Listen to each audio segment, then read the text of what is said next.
Miss Barbie Fortesa, abay may nilinaw patungkol sa bago nitong collab team sa kanyang series na inilabas na. At in-announce na po ng GMA kahapon yung bagong series na pagbibidahan ni Miss Barbie Fortesa and Mr. Enchong D.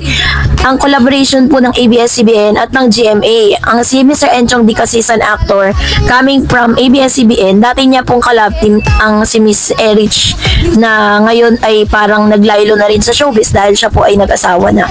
At ngayon, pinapartner siya kay Miss Barbie Fortesa. Although talagang marami po ang na-excite dito sa bagong tambalang ito at marami rin naman talaga na hindi masyadong bet kasi nga daw mas gusto daw nila na makita talaga si Barbie at si Mr. David Licauco. Pero the more kasi na parang mas pinipilit, mas more na parang laging yun ang hinahanap, mas hindi binibigay mas ang dami pong mga projects na binibigay kay Barbie na taliwas dun sa gusto ng mga fans.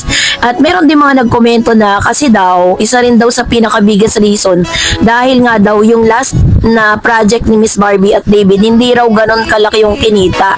Kaya parang naghahanap sila ng bagong collab team nito. Pero isa rin sa mga pag-amin ni Miss Barbie Fortesa ang patungkol sa kanya pong mga interviews kasi meron siyang nilinaw dito na kahit pala si Mr. Enchong D ang kanya makapartner o kahit sino pa man, wala rin naman pong wala rin naman pong kumbaga parang hindi rin naman mapupunta talaga sa steady love team sila kasi ginagaya nila yung kung paano hinahandle ni Mr. Alden Richards yung sarili niya na hindi siya nag-steady sa isang love team lang. Pero dito po sa kanyang interview, ayon po sa artikulo ng Inquirer, malaking araw daw kay Barbie Fortesa ang kanyang bagong pelikulang Until She Remembers. Para sa kanya, tinuruan siya nito kung gaano kaganda at kahalagang matatag at tumatagal na pag-ibig. Hindi yung mabilis lamang at kusang nawawala. Nakita niya mga kwento ng pag-ibig sa mas malalim at mas matatag na perspektibo kaysa dati. Si Miss Barbie Fortesa po ngayon, ito po yung kanyang estado ng kanyang puso base sa kanyang interview. Sabi niya, single siya pero bukas siya sa pagmamahal. Sa isang panibagong panayam, sinabi ni Barbie na handa naman siyang magmahal muli pero mas inuuna niyang sariling kaligayahan at pag-aalaga sa sarili. Wala siyang boyfriend ngayon at inaasahan niyang gugugol ang Valentine's Day ng mag-isa.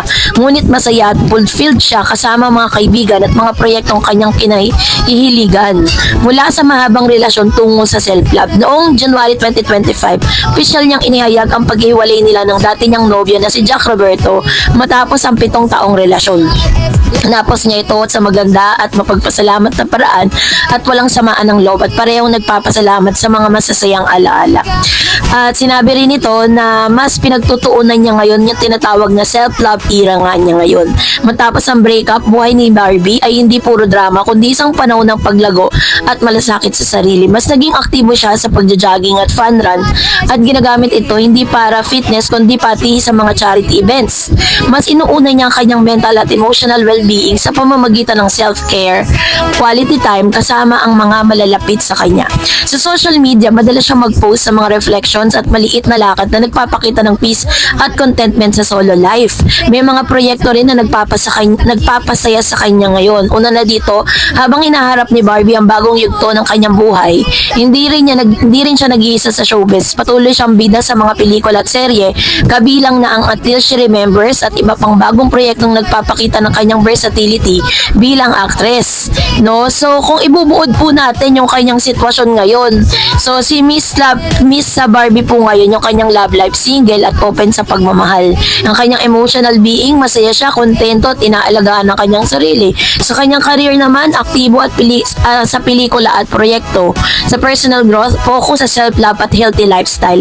Pero paglilinaw niya dito na talagang kung ano man po yung gaganapan nilang karakter dito, it's about being professionalism dito kay Mr. Enchong D. I don't know kung meron pong dito, meron pong parang iikot na love team, kung sila ba ay magka-love team dito or parang magkatrabaho or parang professional relationship dito po sa dito sa kanilang movie. Yun po yung ating aabangan.